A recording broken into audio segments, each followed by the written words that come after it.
यह लेख जरूर पढ़िए, आंखें नम हो जाएंगी। हृदय को स्पर्श करने वाली सच्ची घटना। स्मिता, लॉकर्स की चाबी कहाँ है? भावेश ने सख्त लहजे में पूछा। स्मिता बोली, आज अचानक आपको लॉकर्स की चाबी की क्या जरूरत पड़ गई? वह तुम्हारा विषय नहीं है, चाबी दो। आज सुबह सुबह इस तरह गुस्से में बोलने की वजह तुम अच्छी तरह जानती हो स्मिता। मैं घर की छोटी बातों में दखल नहीं देता, लेकिन जिस बात के लिए मना कर दूं उसका उल्लंघन मैं बर्दाश्त नहीं करता, ये तुम जानती हो। फिर भी लेकिन उसमें ऐसा क्या आसमान टूट पड़ा कि आप अपनी पत्नी से इस तरह व्यवहार करें?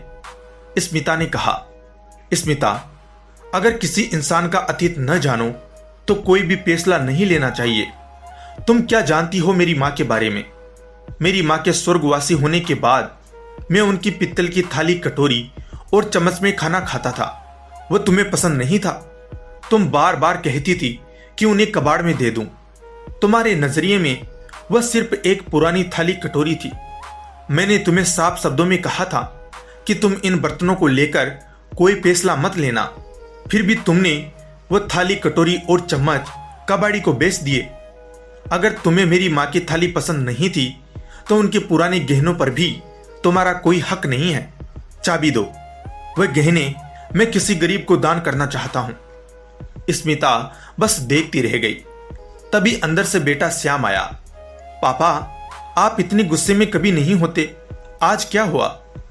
मैंने आंखों में आंसू लिए कहा, तेरी दादी और मेरी माँ की एक याद को तेरी माँ ने कबाड़ में बेच दिया, वो भी मेरी स्पष्ट मना करने के बाद। लेकिन पापा, वो तो सिर्फ एक थाली। बेटा, अगर उसका इतिहास जानना है तो चलो आज गांव चलते हैं। आज मैं ऑफिस नहीं जाऊंगा। श्याम और स्मिता तीनों कार में बैठकर गांव की ओर निकल पड़े। गांव के मंदिर के पास कार रोकी, अंदर गए। वहां पंडित पंड्या दादा दौड़ते आए। अरे भिक्खा तू? स्मिता और श्याम हक्के बक्के। एक बड़ी कारपोरेट कंपनी का जनरल मैनेजर जिसकी तनख्वाह 2 लाख रुपए महीना है, उसे कोई भिक्खा कहे? मैंने पंडित जी के चरण छुए। उन्होंने कहा, बहुत बड़ा आदमी बन गया बेटा। मैंने कहा, सब माँ और भगवान की कृपा है। हम मंदिर में दर्शन के लिए गए। पंड्या दादा ने कहा, बिना खाना खाए जाने नहीं दूंगा। उन्होंने पूछा, बा साथ में नहीं आई? मेरी नम आंखें देखकर वह समझ गए। बोले, तेरी माँ में गजब का आत्मविश्वास था। पढ़ी लिखी कम थी, लेकिन तेरा पालन पोषण बिना पिता के किया। ऐसा कोई पिता भी नहीं कर सकता। फिर उन्होंने मेरे परिवार से कहा, भिक्खा का असली नाम भावेश है, लेकिन गांव में सब उसे भिक्खा कहकर पुकारते थे। जानते हो क्यों? शांताबा के 3 बच्चे पैदा होते ही मर जाते थे। जब चौथे नंबर पर यह भावेश पैदा हुआ तो माँ ने मन्नत ली कि उसका बेटा लंबी उम्र जिए तो वो जीवन भर चप्पल नहीं पहनेगी और 1 साल तक 5 घरों से भीख मांगेगी। गर्मी, सर्दी, बरसात, नंगे पांव भीख मांगकर बेटे के लिए भोजन जुटाना कोई आसान काम नहीं। भिक्खा तो बच गया, लेकिन 1 साल बाद उसका पिता चल बसा। उस टूटे हुए समय में भी शांताबा ने हार नहीं मानी।